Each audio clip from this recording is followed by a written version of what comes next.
Salut les gars, salut les filles, salut tout le monde. Petite vidéo des Camponotus Sanquetus, vous me l'avez demandé. Je vous les avais montrés il y a peu de temps, mais ça a quand même pas mal évolué, hein. Donc je vais vous montrer tout ça. Il y a pas mal d'évolutions. Donc là, vous pouvez déjà voir, sans que je lève le casque, qu'il y a du couvain, vous voyez. Et donc ouais, ça a pas mal évolué, il y a eu des petits changements en termes d'élevage, et ça leur profite un max.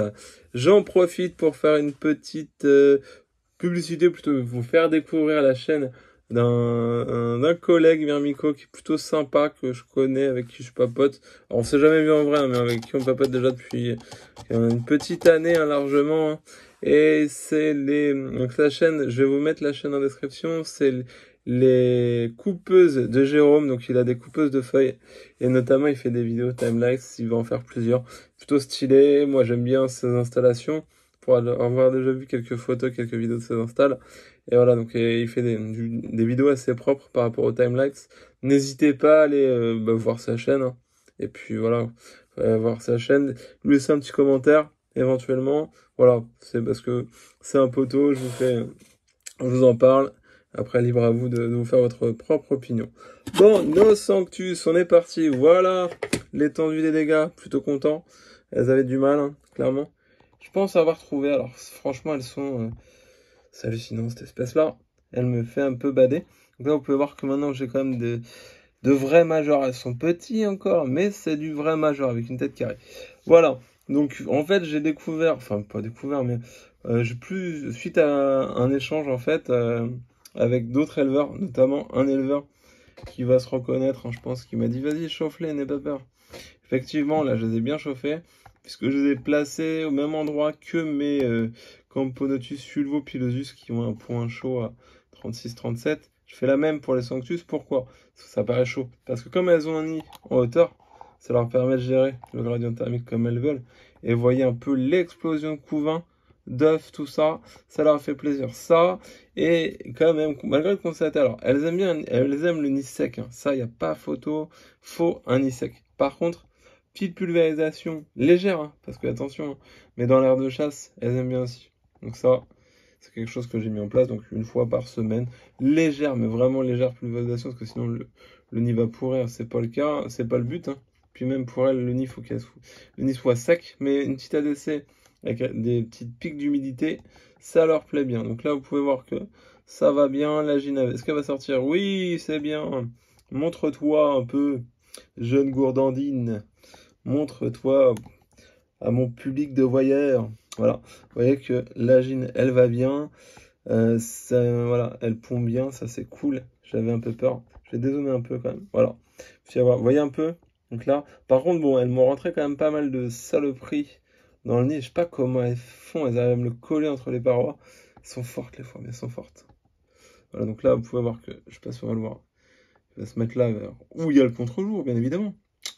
Le petit major, une grosse ponte là, bim, ça fait plaisir. Voilà, donc clairement, puis bah, je les nourris, hein, elles sont demandeuses en ce moment avec les températures, plus voilà, plus l'humidité, plus tout ça. Voilà, de chasse qui vieillit bien, j'avais peur avec la mousse, ça bon, elles se sont calmées, hein. Elles se sont calmées un peu, vous voyez un peu l'air de chasse, et elles sont vraiment actives. J'essaie de les nourrir en direct, mais je suis pas sûr que ça donne quelque chose, hein. Mais on va essayer de faire ça, de leur filer un petit grillon en direct live, si j'arrive à en attraper un, c'est pas toujours évident. Donc au niveau des insectes, j'essaie de diversifier un maximum, hein, comme je vous l'ai dit. Au niveau des liquides sucrés, bah, elles sont toujours sur le liquide à abeille, dont je vous avais parlé, hein, principalement, avec des petites variantes, en fonction de ce que j'ai sous la main, des sirops à diluer, ou même, ouais, de temps en temps, un peu de confiture, un peu tout ce qui traîne. Sirop d'érable, si ça marche bien. J'en ai pas toujours, parce que clairement, égoïstement, je le garde pour moi, quand j'en ai.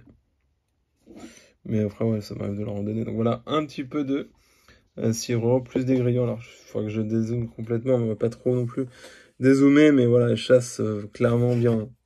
Là, en plus, elle est assez propre. Bon, après, il faut que je vire les insectes, hein, parce qu'elle m'a fait un dépotoir sur le devant, donc ça, c'était pas forcément cool. Puis là, vous allez pouvoir voir que elles vont tous manger là, tac, dans le liquide sucré que j'ai mis. Donc quand le liquide leur plaît plus, au bout d'un ou deux jours, elles remettent du sable. ça se cristallise et moi ça me permet de remettre après une goutte. Elle consomme quand même. Du moins la nouvelle goutte. Hein. Mais voilà. C'est pas comme certains liquides, une fois que vous en mettez dans le bouchon. Si vous avez le malheur d'en remettre un peu, elles vont pas le consommer. Ça va pas leur plaire. Voilà. Donc en tout cas, c'est vrai que ça me plaît énormément d'avoir cette espèce. Complètement différente du coup de Maculatus. Hein. Même si ça reste une espèce qui aime le sec. Et avec des coloris qui sont quand même assez proches. Rien à voir. Plutôt content. J'espère que cette colonie va bien croître cette année. Et qu'on puisse après voir un peu l'évolution et des belles parties de chasse, tout ça.